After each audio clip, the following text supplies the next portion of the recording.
Okay, let's unpack this. Today we're doing a deep dive into central banks. The big players shaping financial worlds everywhere. Our mission isn't just a definition hunt. We want to get at the core job description, understand what they really do and how they use that huge power they have, monetary policy. Yeah, they're quite unique institutions, aren't they? A central bank isn't just like a bigger commercial bank. It's the institution given the job of managing a whole country's monetary policy and, crucially, regulating the banking system, too. And they have exclusive control over printing money, right? And credit. Exactly. They're usually set up under special laws, often aiming for, well, political independence. That's pretty key for them to work effectively to maintain stability and credibility. That independence is interesting. It suggests they handle stuff no one else really can. Looks like it falls into about three main buckets. That's a good way to put it. Three pillars, you could say. First up, probably the most famous one, money supply control. They're constantly tweaking the amount of money flowing through the economy, issuing currency as part of it, but also setting those benchmark interest rates. And that influences market sentiment, how people feel about spending or saving. Absolutely. And it's all aimed at hitting broader economic goals, like, keeping employment steady. We'll dig into those goals more in a sec. Got it. So controlling the money flow, but they also manage the pipes, the banks themselves. Right. That's pillar number 2. Bank regulation and services. Think of them as the referee for the banking sector. They set rules, like how much capital banks need to hold, or reserve requirements, how much cash they must keep handy. So making sure the system itself is sound. Precisely. And they often manage the country's foreign exchange reserves, too. It's all about preventing instability, preventing crises before they start. Okay, but what if a crisis does hit? Mm. If the system kind of freezes up? Well, that brings us to the third pillar, the emergency lender role, or the lender of last resort, as it's often called. The ultimate backstop. Exactly. If a major bank is teetering on the edge, facing collapse, the central bank can step in and provide emergency loans, liquidity to stop the failure from causing, a widespread panic. That function alone must be critical for confidence. It really is. It underpins a lot of the stability we take for granted. Okay, so that covers the what. Let's shift to the why, the actual goals of this monetary policy thing. It's worth reminding ourselves, this is monetary policy, money supply, interest rates. Distinct from fiscal policy, which is government taxing and spending.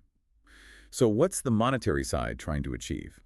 Well, monetary policy is basically the toolkit, the strategy for promoting economic growth while keeping things under control.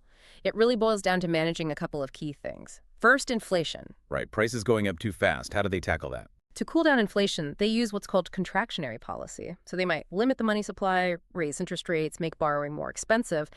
And interestingly, most central banks these days don't aim for zero inflation. They actually target a small positive rate, often around, say, 2% or maybe 3% per year. Why not zero?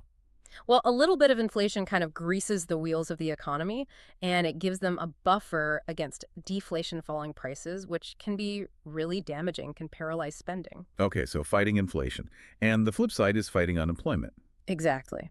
When the economy slows down, they use expansionary policy, lowering interest rates, maybe increasing the money supply, to encourage businesses to borrow, invest, expand, and hire people. Makes sense. Is there a third goal?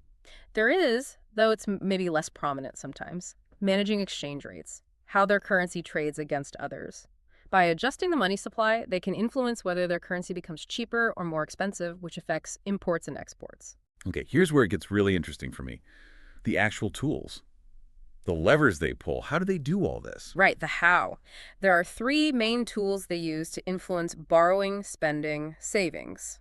Pretty much everything. Tool number 1, interest rates. Specifically, the rate they charge commercial banks for short-term loans. You might hear it called the discount rate or policy rate. And when they change that rate, It ripples through the whole system. Banks adjust the rates they charge customers, businesses, you. So raising rates slows things down, cutting rates speeds things up. It's their main signaling tool. that seems like a really powerful, maybe blunt instrument, though. How do they fine-tune it? Good point. That's where the other tools can come in, though one is used less often now. Tool 2 is reserve requirements. That's the percentage of customer deposits banks must hold in reserve, can't lend out. So if they lower that, banks have more money to lend. Exactly. More capital freed up. But changing this is a bit like using a sledgehammer.